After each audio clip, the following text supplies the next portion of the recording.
Continue to bring you more reaction. Joining us now to talk about some of the fire safety failures that could have led to the situation is Pamela Sinyosi, who is a fire analyst. A very good morning to you.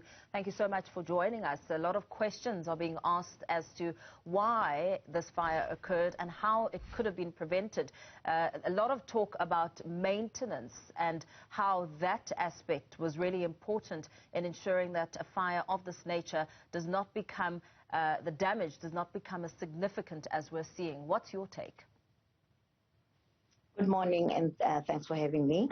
I think the previous speaker spoke a lot about the maintenance side of it, and it is very alarming, and it is like really a concern that what could have possibly happened. This is a national key point building. The security must be uptight.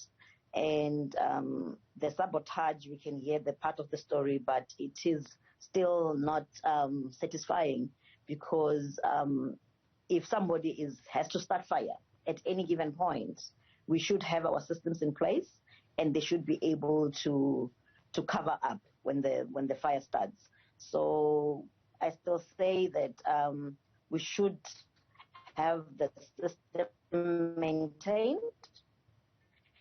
because if it's not maintained, there is no way that it will work properly. So that its possibilities are that they were not maintaining the systems. That's why it couldn't act as it's supposed to. And what are some of the questions that should be asked as the investigation is ongoing? Because, I mean, you speak to maintenance of the system on one end, but we are still not sure whether this was a malicious act and what preventative measures could have stopped the fire from moving as fast as it did.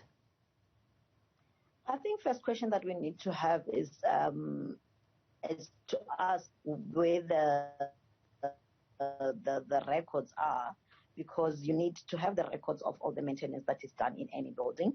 And secondly, maybe what they need to also do is to say, because they've had the fire previously, what are the measures that they have taken previously, and what really happened previously, because I haven't heard of any report that spoke about what were the measures that were taken when they had fire previously regarding the fire systems.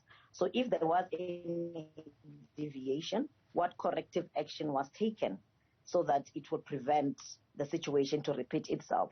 I mean, they should have maintenance preventative plan in place as the maintenance team that should be able to be given to people to see that it was indeed done, so that it can prevent the situation like this. Because obviously, if your alarms didn't go off in the first place, it's very alarming. It's very concerning, because it could have prevented the situation.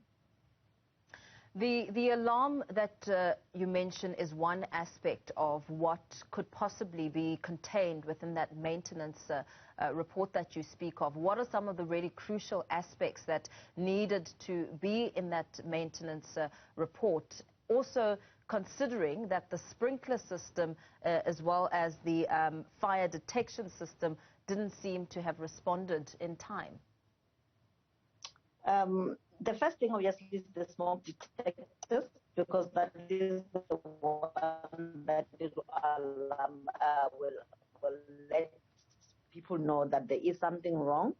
They have reacted as well after the alarm has gone off. So if that didn't happen as well, it might mean that the valves were closed. But then the question is, how do you get the access to a point where you get to close the valves? So it means that it's somebody that knows exactly where the valves are. And the supply of water, in most cases, it can be the municipality water. It could be closed because maybe they're doing some maintenance on the municipality pipes. But for a building like this, you would expect them to have a separate supply, because they would know that the system needs water at any given time. So that as well, after having the fire last year, they could have taken it seriously. What challenges do you think that Parliament faces now, and officers who are investigating this fire, in terms of finding some sort of clarity and way forward and preventative measures? The challenge that they might face is documentation, because obviously they might say that they cannot find the documentation. It has been banned down. But we should have the backups, and the company that did the maintenance, because most of the cases they are outsourced, they should have the records that that there was a proper maintenance that was done.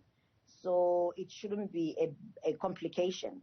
And obviously, even in the future, they need to look at addressing the deviation properly, because you need to do your own root cause analysis and find out exactly what happened. It cannot only end up at the cause of the fire. It also needs to go back to the situation where you're saying, but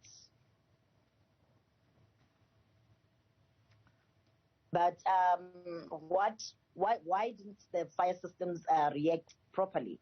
So you need to find the root cause, and you have you clear the finding properly. That will then help you to solve the issue in the future. Absolutely. Thank you so much for your time. Let's leave it there for now. Pamela Sinyosi, a fire analyst, weighing in on the story that we do continue to follow, as a suspect linked to the fire is expected to appear in court tomorrow.